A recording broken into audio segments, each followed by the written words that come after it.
Al comienzo de la historia, la figura femenina se vio concebida y reducida a un objeto con fines reproductivos. Fue Aristóteles, un importante personaje en la historia de la humanidad, quien dijo que las mujeres son tan inferiores que ni siquiera son capaces de reproducir a la especie. Quienes engendran a los hijos son los varones. Son meras vasijas vacías, recipientes del semen creador. En otra época, a miles de kilómetros de distancia, alguien más comparte la misma idea. Las mujeres no son otra cosa que máquinas de reproducir hijos, decía Napoleón Bonaparte. La historia se vuelve a repetir. ¿Sabías que para el año 2021, en México, el INEGI calculó que de los 126 millones de habitantes, el 50.5%, o sea, 65 millones son mujeres? Pero, ¿por qué es importante hablar de cifras? Uno de los principales motivos de la marginación femenina es la violencia psicológica, sexual, física, económica, patrimonial o discriminación de la cual es víctima al menos el 70% de las mujeres mexicanas. Hablamos de marginación cuando un grupo de personas que comparten características o un grupo de individuos se ve obligado a abandonar su libertad de ejercer o no sus derechos o su participación en actividades de relevancia social.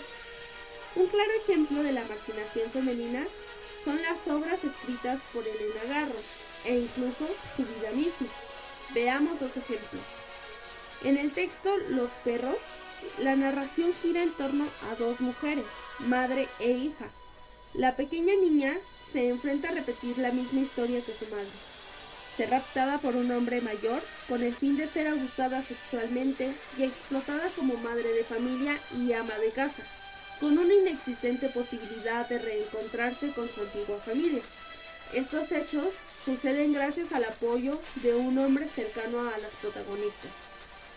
En El rastro, Delfina es una mujer joven que ha sido raptada por un hombre y que además espera a su primer hijo.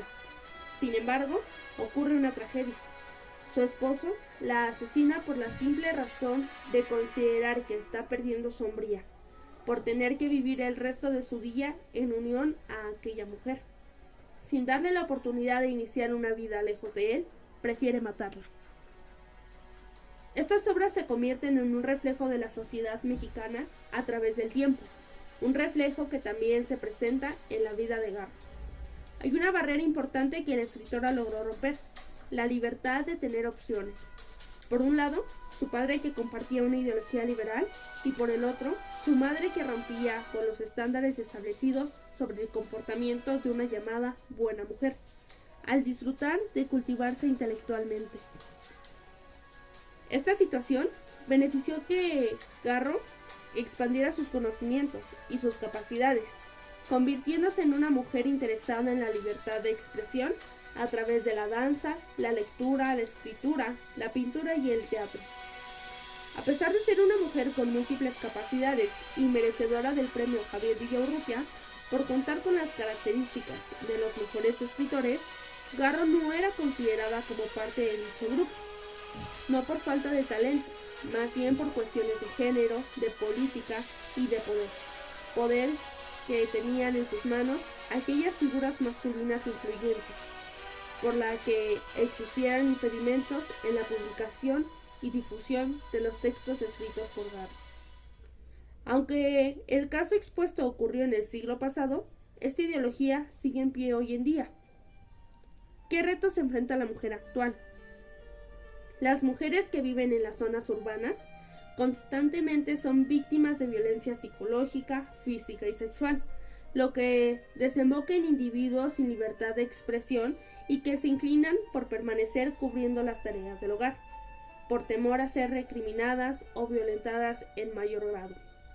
Por otra parte, las mujeres que habitan las zonas rurales y que tradicionalmente se establecen en los hogares como espacio principal de desarrollo, sufren un mayor grado de violencia cuando se proponen explorar nuevas oportunidades que son generalmente negadas. Tras romper con las tradiciones familiares e introducirse en una nueva dinámica social, se convierten en víctimas de violencia verbal, patrimonial y de discriminación por el hecho de querer superarse y buscar un beneficio en razón de su persona o de su propia comunidad. Me gustaría que tú, querido espectador, en caso de ser varón, te hicieras las siguientes preguntas. ¿Qué tanto te involucras en las tareas del hogar? ¿Alguna vez has tenido un comportamiento de poder frente a una mujer? ¿Con cuántas mujeres convives en tu vida diaria? ¿Estarías dispuesto a soportar y superar los mismos obstáculos? Y tú, querida espectadora, recuerda que, como Garro, hay mujeres que lo lograron. Te invito a que te conviertas en una de ellas, a que sigas explorando. Consideremos que podemos romper patrones en nuestra propia casa, desde cualquier lugar. Eduquemos distinto, conozcamos nuestra historia para no cometer los mismos errores.